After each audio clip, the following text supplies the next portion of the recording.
Caldwell, Texas. A man enters the local grocery store, but he isn't here to shop. His name is Louis Avron, and he's armed and dangerous. Without warning, he barges into the manager's office and orders the employees to the floor. Then, he forces the supervisor to bag up the cash.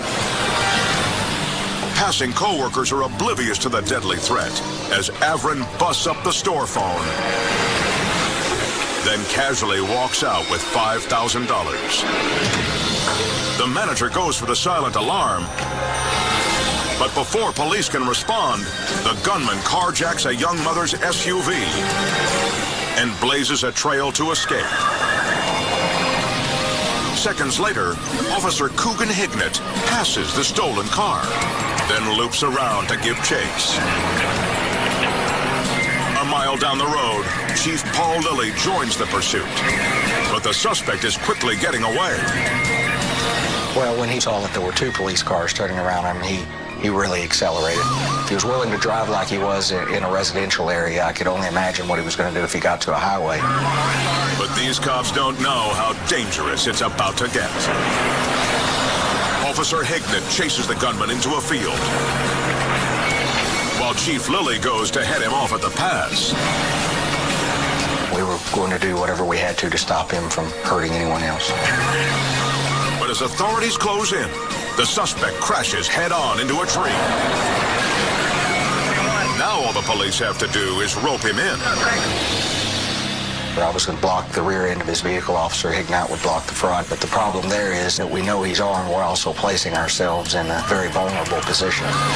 And just as the cops fear, this criminal plans to fight to the very end.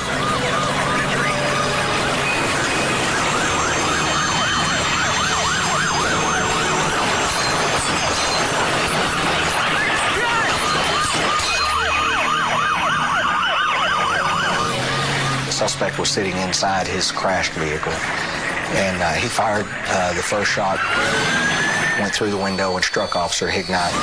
With the officer bleeding out, Avron reloads for the kill, but his gun jams, and Hignett has to act fast to save himself.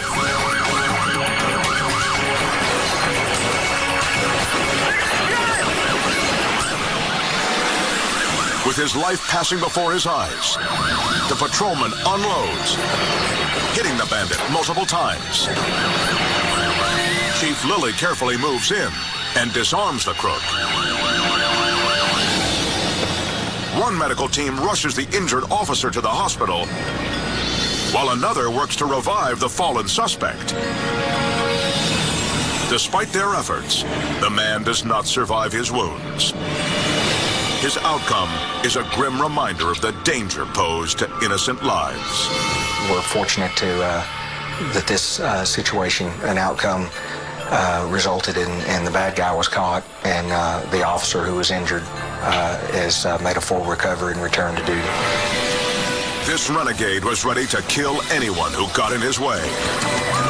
But when he opened fire on the law, he sealed his own fate.